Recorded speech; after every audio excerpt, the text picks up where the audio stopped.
आपने मेरे बहुत सारे वीडियोस इससे पहले देखे होंगे और जो भी नया व्यूअर मेरी चैनल के ऊपर है वो मेरे पुराने वीडियोस देख सकता है। बेल आइकन में मैं अपनी वीडियोस लगा के रखता हूं, आप वहां भी जा सकते हैं, वहां से भी मेरे पुराने वीडियोस देख सकते हैं। ये एक अलग सा प्लेलिस्ट लास्ट में बन जाएगा जिनमें हम मैथ्स के बारे में, उनके फैक्ट्स के बारे में समझेंगे।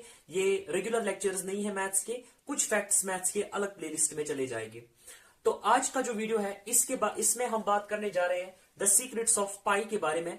आपने कभी ना कभी तो पाई सिंबल देखा होगा, जो भी मैथ स्टूडेंट होगा, नॉन मैथ होगा, कभी ना कभी उसमें उसने 10th क्लास में भी तो देखा ही होगा पाई सिंबल। तो इसकी जो डिस्कवरी है या इन्वेंशन आप कह सकते हो वो बहुत पुरानी है। और ये कैसे आया, इसके रिलेटेड एक प्रॉब्लम थी, इसीलिए हम जब भी किसी प्रॉब्लम को फेस करते हैं तब जाकर हम सोल्यूशन उसका निकाल सकते हैं, अदरवाइज सोल्यूशन की जरूरत ही नहीं है जब तक प्रॉब्लम ना हो। इसी तरह से प्रॉब्लम थी कि बहुत ही पुराने जमाने में क्या होता था, जो ट्रेवल करने की जब हम ट्रेवल करते थे, उस जमाने के लोग जब ट्रेवल करते थे तो उनको कुछ सामान भी होता था जो उनको एक जगह से दूसरी जगह पहुंचाना होता था वो सामान। और उस टाइम पर कोई ऐसी इन्वेंशन नहीं हुई थी कि ये कैसे हम अपने सामान को एक जगह से दूसरी जगह पर उठाए, कौन इसको कैरी करेगा। जैसे आज कार्स होती है, बसेस होती है, लोड कैरियर्स होते हैं, तो उस जमाने में ऐसा कोई कंसेप्ट नहीं था। तो वहां पर एक प्रॉब्लम आई कि आप क्या करेंगे। तो वहां पर इन्वेंशन हुआ था व्हील का। जो व्हील आप देखते हो उसका इन्वेंशन हुआ था। उन्होंने एक व्हील का वो बनाया हुआ था, एक व्हीकल टाइप, उसके सामने एक व्हील लगा था और वो उसको उठाते थे और उसको चलाते थे और उसी में अपना सामान जो भी है वो वहां पर भर देते थे और एक जगह से दूसरी जगह पर ले जाते थे। लेकिन प्रॉब्लम यहां पर सॉल्व ही नहीं हुई, क्योंकि प्रॉब्लम असल में ये थी, जो उस टाइम का वो व्हील था वो परफेक्ट नहीं था, वो पूरा गोल नहीं था। तो इसीलिए अब जब वो उठाएंगे, उसको वो चलाएंगे, एक तो वो चलेगा नहीं, अगर चला भी तो उसके बाद जल्दी से खत्म भी हो जाएगा, खराब भी हो जाएगा, जब तक वो पूरा का पूरा सर्कुलर शेप का नहीं हो। तो उस जमाने में भी मैथमेटिशियंस थे, उन्होंने जब इस प्रॉब्लम को देखा तो उस प्रॉब्लम में उन्होंने एक चीज ऑब्जर्व की। वो चीज क्या थी? वो ये थी कि अगर हम किसी भी सर्कल को देखें, ध्यान से सुनिएगा, अगर किसी भी सर्कल को हम देखेंगे, उसका जो डायामीटर होता है, उस सर्कल का डायामीटर आपको पता होना चाहिए क्या होता है। चाहे अगर मेरी चैनल के ऊपर कोई नॉन मैथ स्टूडेंट है तो उसको भी थोड़ा सा मैं बताना चाहता हूं कि डायामीटर क्या होता है। डायामीटर एक लॉन्गेस्ट कॉर्ड होता है सर्कल के अंदर, जो सर्कल का सबसे बड़ा कॉर्ड होगा वो उसका डायामीटर कहलाता है। फॉर एग्जाम्पल, आप यहां पर ये सर्कल देख रहे हो, अगर यहां से लेकर आप यहां तक एक लाइन ड्रॉ करोगे, वो इसका पूरा का पूरा डायमीटर बन जाएगा। खैर, ये तो रेडियस है, ये डायमीटर नहीं है। इसी का एक और यहां पर ड्रॉ करेंगे तो पूरी की पूरी लाइन जो है वो डायमीटर कहलाएगी उस सर्कल की। तो उन मैथमेटिशियंस ने देखा कि जो ये डायमीटर होता है और जो इस सर्कल का ये सर्कमफ्रेंस होता है, जो इसकी बाहर की सारी लेंथ होती है। फॉर एग्जाम्पल, ये आप देख सकते हो, ये जो सर्कल मैंने बनाया है, इसके इर्द गिर्द जितनी भी इसकी लेंथ होगी, वो लेंथ और इस सर्कल का जो डायमीटर है, उनका जो रेशियो होता है वो ऑलवेज फिक्स्ड होता है। क्या मतलब है इसका?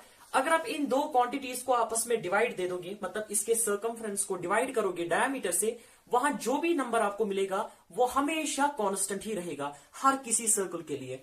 आप ये सर्कल ले लो, इसके लिए कैलकुलेट करो, वही नंबर मिलेगा। ये वाला सर्कल ले लो, रेशियो कैलकुलेट करो, फिर से वही नंबर आपको मिलेगा। दुनिया का कितना भी बड़ा आप सर्कल ले लो, कोई भी सर्कल ले लो, उसका सर्कमफ्रेंस चेक करोगे, उसको डिवाइड दे दोगे उसके डायमीटर से, आपको एक ही नंबर मिलेगा ऑलवेज। एंड दैट नंबर जो था उसको हमने बाद में नाम दे दिया पाई। हमने नहीं, उन्होंने नाम दे दिया पाई, जो उस टाइम के मैथमेटिशियंस थे, तो उन्होंने उसको नाम दिया पाई। और आपको पता होगा, कम से कम इतना तो सबको पता है कि पाई की जो वैल्यू आज हम याद करते हैं, या बहुत सारे जो होते हैं वो इसको बहुत सारे डेसिमल प्लेसेस तक लिख भी लेते हैं, तो वो है 3.14। एंड आगे भी हम लिख सकते हैं जस्ट लाइक 3.14, 159,256, इस तरीके से हम इसको लिखेंगे, ये पाई का वैल्यू होता है। सो अब यहां पर आप देख सकते हो, जैसे जो मैंने अभी आपको बता दिया वो आप यहां पर भी देख सकते हो। अगर ये एक सर्कल है और ये दूसरा सर्कल है, इस वाले सर्कल का अगर सर्कमफ्रेंस जो है वो 18.5 सेंटीमीटर है, यानी कि इसकी जो बाहर की लेंथ है वो 18.5 सेंटीमीटर है, और जो इसका रेडियस है वो 3 सेंटीमीटर है। अगर आप इन दोनों को डिवाइड दे दोगे, मतलब अगर आप C/D करोगे, C यहां पर इसका सर्कमफ्रेंस 18.5 डिवाइड डायामीटर जो इसका है, डायामीटर आपको पता होना चाहिए वो 2 टाइम्स रेडियस होता है, मतलब अगर रेडियस 3 है तो डायामीटर 6 होगा। सो यहां पर 6 आएगा, इसका आंसर आपको 3.14 मिलेगा। क्लियर है? अब दूसरा, आप बताओगे क्या इसी के लिए खाली ये ट्रू है? नहीं, हर किसी सर्कल के लिए ये ट्रू है। आप ये वाला ले लीजिए, यहां इस सर्कल में सर्कमफ्रेंस जो है वो 25.1 है। So C by D is equal to 25.1 divide by, अब इसका रेडियस कितना है? 4 है, तो डायमीटर कितना होगा? 8 होगा, डबल होगा इसका। सो 8 हो जाएगा। सो इसका मतलब ये है, यहां पर आप डिवाइड दोगे आपको फिर से 3.14 ही मिलेगा। बहुत ही इंटरेस्टिंग बात है। तो यहां से इन्वेंशन आप कह सकते हो, ये जो पाई है वो आ गया, और इन्होंने इसी कांस्टेंट को, ये जो 3.14 आता है बार बार बार बार बार बार, इसी को इन्होंने पाई का नाम दे दिया। लेकिन एक बात मैं आपको बता दूं, ये जो पाई की एग्जैक्ट वैल्यू है कि क्या ये 3.14 ही है, तो ये गलत है। 3.14 नहीं है, इसकी जो वैल्यू है वो बहुत सारे आज के सुपर कंप्यूटर्स भी नहीं निकाल पाते। अगर आप इवन कंप्यूटर के ऊपर भी इसको निकालने की कोशिश करोगे तो ये बहुत ही आगे तक चलता है, इसके जो डेसिमल प्लेसेस के बाद ये पूरा नहीं आता है। ऐसा क्यों होता है? असल में ये पाई जो है, ये पाई असल में एक इरेशनल नंबर है, ठीक है। अब इरेशनल कैसे हो गया? अब मैं क्यों पहुंचा इरेशनल की बात पर, मैंने क्यों यहां पर बताया कि ये इरेशनल होता है, इसीलिए जो है इसकी एग्जैक्ट वैल्यू नहीं है।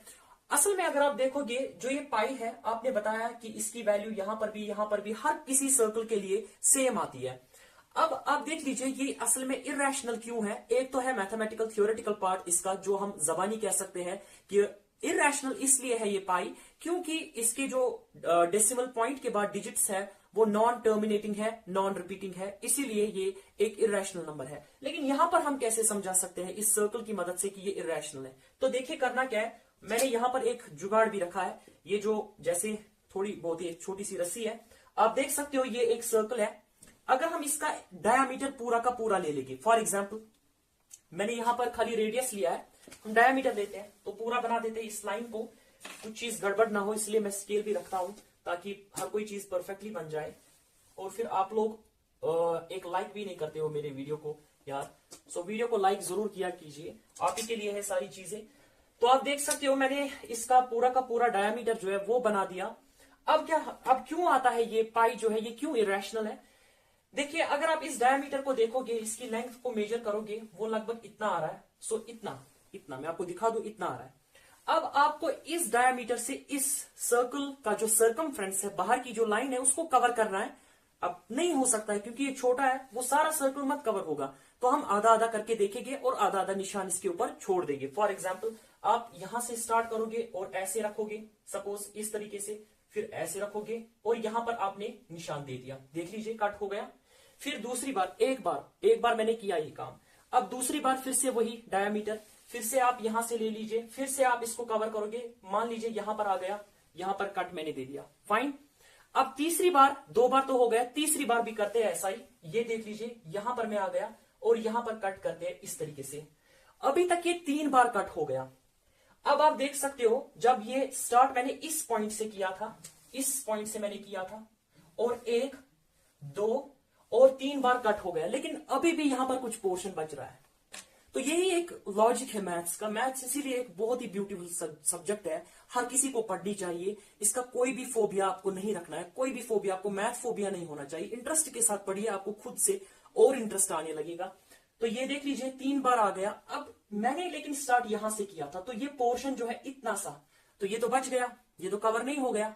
सो अब जो 3 आया, जो 3 था वो, उसका मीनिंग वही था, जो पाई के अंदर ये 3 था उसका मतलब यही था, 3 बार मैंने इस सर्कल को कवर किया। लेकिन अभी 0.14 भी है। तो जब हमने देखा, जब नॉट हमने, मैं बार बार हमने बोल रहा हूं, जब उन्होंने देखा, जो मैथमेटिशियंस थे उन्होंने देखा ये पोर्शन अभी है, तो उन्होंने कहा 1.4 भी लगा देते हैं, 0.14। तो चलो जब उन्होंने 0.14 लगा, ये यहां तक कवर हुआ 0.14। अब ये और थोड़ा सा कवर हो गया, लेकिन अभी भी और थोड़ा सा बच रहा है, ये देख लीजिए अभी भी और बच रहा है। एंड प्रॉब्लम यही है, इसीलिए जो ये पाई है ये एक इरेशनल नंबर है। प्रॉब्लम यही है, क्या मतलब, ये जो थोड़ा सा आपका बच रहा है ना, ये कभी भी पूरा नहीं हो जाएगा। आप चाहे पाई को कितना भी आगे तक खींचो, इसकी वैल्यू को, क्योंकि इसकी वैल्यू जो पॉइंट के बाद आती है वो बहुत ही बड़ी आती है, आप उसको कितना भी आगे तक खींचो तब भी इस सर्कल का जो ये थोड़ा सा पोर्शन ये रह ही जाएगा। And that is the reason ये जो पाई है ये एक इरेशनल नंबर है। तो आई होप ये बात आपको समझ आ गई होगी इरेशनल क्यों है, ठीक है। अब इसका जो वैल्यू है वो भी आप याद रखिए, और कैसे याद रखना है मैं यही हूं, मैं आपको बताऊंगा कैसे आप याद रख सकते हो एक ट्विस्ट के साथ। सो पाई का जो वैल्यू है वो अभी तक हमने बोला 3.14159,256। बात समझ आई? ये इसका वैल्यू। और इरेशनल क्यों है पाई वो भी मैंने बताया। एक तो थियोरेटिकल कि इसके बाद नॉन टर्मिनेटिंग नॉन रिपीटिंग आता है, दूसरा वे ये है कि ये इस सर्कल को 3 बार कवर करता है। ये हमारा ये वैल्यू 3 बार कवर करता है ये डायमीटर इस सर्कल को, लेकिन फिर भी आधा बच रहा है, उसमें 0.14 लगाया, फिर से आधा बच रहा है, वो कभी पूरा नहीं होगा। दैट इज द रीजन ये पाई जो है इरेशनल नंबर आता है। क्लियर? और पाई की जो वैल्यू है वो ये है, मैंने लिख के रखी है। अब इसको याद कैसे करना है? देखो एक बात तो आपको पता होगा, एक बात आपको पता होगी, क्या? वो ये है, दो बंदों का नाम आपने सुना होगा, Albert Einstein and Stephen Hawking का नाम आपने सुना होगा। एल्बर्ट आइंस्टाइन जो है उनकी जो बर्थ है, जो जब वो पैदा हो गए हैं, उनकी जो बर्थ है वो असल में 14 मार्च को है। और जो डेथ डेट है किनका, स्टेफन हॉकिंग का, वो भी वही है 14 मार्च। ये एक बहुत ही बड़ा कोइंसिडेंस है कि जो एल्बर्ट आइंस्टाइन की डेट ऑफ बर्थ है वही स्टेफन हॉकिंग की डेथ डे है, उसी टाइम पर वो गुजर चुके थे। सो दैट इज वाई यहां पर 3.14 है। अब 3 के यहां पर रिप्रेजेंट कर रहा है मार्च को, ठीक है? 14 मार्च। और जो पाई डे है, पाई डे ये मनाया जाता है 14 मार्च को 1:59 के ऊपर, ठीक है? एंड इसी मदद से आप इस पाई की 5 वैल्यूज जो आफ्टर पॉइंट आता है उनको आप याद रख सकते हो। जैसे 14159 तक आप याद रख सकते हो। कैसे? कि 14 मार्च को मनाया जाता है पाई डे 1:59 के ऊपर। और है भी ये, मैं अपना नहीं बोल रहा हूं, ये है भी 14 मार्च को मनाते हैं पाई डे 1:59 पर। और उसी से आपको इसका वैल्यू जो है वो भी याद रहेगा। और एक ही डेट है, इसी डेट पर एल्बर्ट आइंस्टाइन पैदा हुए थे, इसी डेट के ऊपर स्टेफन हॉकिंग की कोइंसिडेंस है, उनकी डेथ हो चुकी थी। So that is how you can remember it. तो ये सारा का सारा जो है ये पाई के रिलेटेड था। इंटरेस्टिंग वीडियो था। अगर आपको समझ आ गया लाइक कीजिए, सब्सक्राइब कीजिए और शेयर भी कीजिए।